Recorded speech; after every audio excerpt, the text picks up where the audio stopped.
Bonjour l'Afrique, bonjour le monde. Vous êtes sur votre YouTube channel 56 Le Triomphe. Bienvenue à toutes et à tous. Aujourd'hui dans cette vidéo, nous parlons spécialement de l'histoire authentique du peuple noir. Et dans cette histoire, nous avons décidé de mettre l'accent sur un chapitre spécial. Il s'agit de l'histoire des noms des familles, la grande famille Traoré. L'origine et l'évolution du nom des familles Traoré. Eh bien, mesdames et messieurs, c'est votre serviteur le guide Koulibaly depuis Dabou. Comment réussir dans l'entrepreneuriat en Afrique alors que nous ignorons tout de l'Afrique? Eh bien, c'est le sujet. Comment réussir dans l'entrepreneuriat en Afrique alors que nous ignorons tout de l'Afrique? Eh bien, à partir du moment où les faux juifs blancs ont volé et falsifié l'histoire authentique du peuple noir, nous devons rétablir la vérité historique. Nous devons nous débarrasser. Sinon, nous devons débarrasser notre civilisation africaine de toutes les étiquettes erronées et de tous les faux clichés.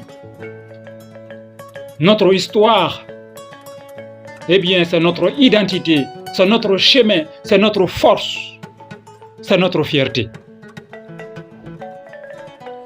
Oui, nous devons savoir que l'Afrique a civilisé le reste du monde. Oui, l'Afrique a civilisé le reste du monde et non le contraire. Mesdames et messieurs, voilà le sujet. Restez branchés. On se retrouve tout à l'heure. L'origine et l'évolution de la grande famille Traoré. L'histoire de ce nom de famille, sinon de ces patronymes, commence après le déluge. Donc le monde après le déluge.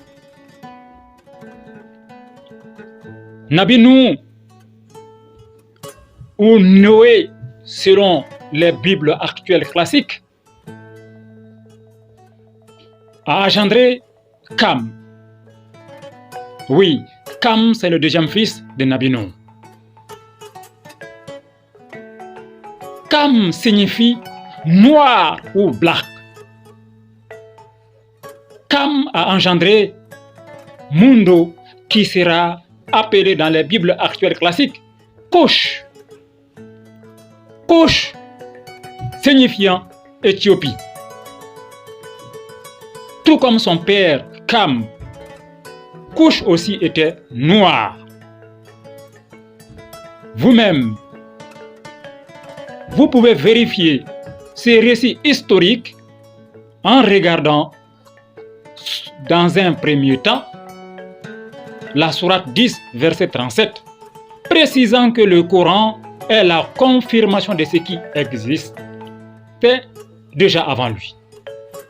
Oui, la sourate 10, verset 37 du Coran précise que le Coran est la confirmation de ce qui existait déjà avant lui. Puis, dans un second temps, regardez dans la Bible 1 Chronique, chapitre 1, verset 11. Cush est le père fondateur de l'Éthiopie antique, berceau de la civilisation la plus vieille et la plus puissante au monde. Il sera également le père de 6 enfants, dont le dernier portera le nom Anamrud, selon le Coran, et Nimrod, selon la Bible actuelle classique. Vérifiez ce récit dans la sourate 21, verset 52, et dans les Bibles classiques actuelles, 1 Chronique, chapitre 1, verset 12 à 15. Mesdames et messieurs, Namrud ou Nimrod, selon les Bibles classiques actuelles, est très connu en tant que l'un des 4 grands souverains du monde. Mulkul Dunia, Dunia Maramassa, Dunia Maramassa Nani, Ardoye Namrud. Donc, Namrud ou Nimrod est l'un des 4 grands souverains du monde. En termes de force, en termes de puissance économique et militaire, en termes de capital intellectuel, Namrud était largement au-dessus des Égyptiens. Il a bâti des pyramides, il a bâti des grandes villes, il a bâti l'empire babylonien, appelé la Mésopotamie.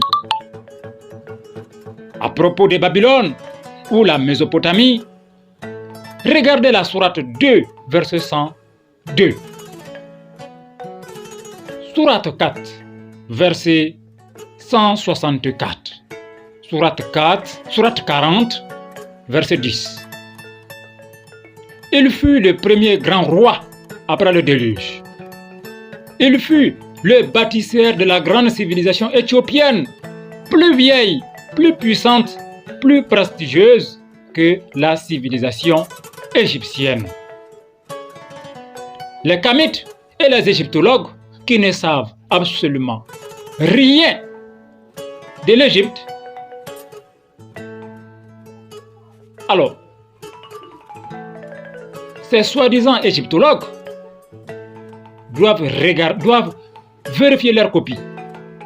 Oui, ils doivent revoir leurs connaissances concernant l'Afrique ancestrale. Donc, les Kamites et les égyptologues qui ne savent pas que les pyramides et l'Égypte antique ont vu le jour bien après la glorieuse civilisation de l'Éthiopie antique doivent arrêter de distraire le monde. Voilà. À présent, parlons de la descendance de Namrud, ou, si vous voulez, Nimrod. Namrud, mesdames et messieurs, Namrud ou Nimrod a engendré Nabi Ibrahim, appelé, selon les Bibles actuelles classiques, Abraham,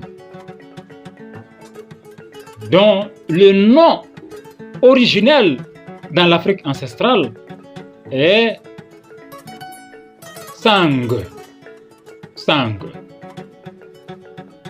Donc, le nom Abraham n'est qu'une invention des faux juifs blancs. Voilà, son vrai nom dans l'Afrique ancestrale, c'est Sang. Mesdames et messieurs, c'est la fin du premier épisode. Nous sommes sur l'histoire de la grande famille Traoré.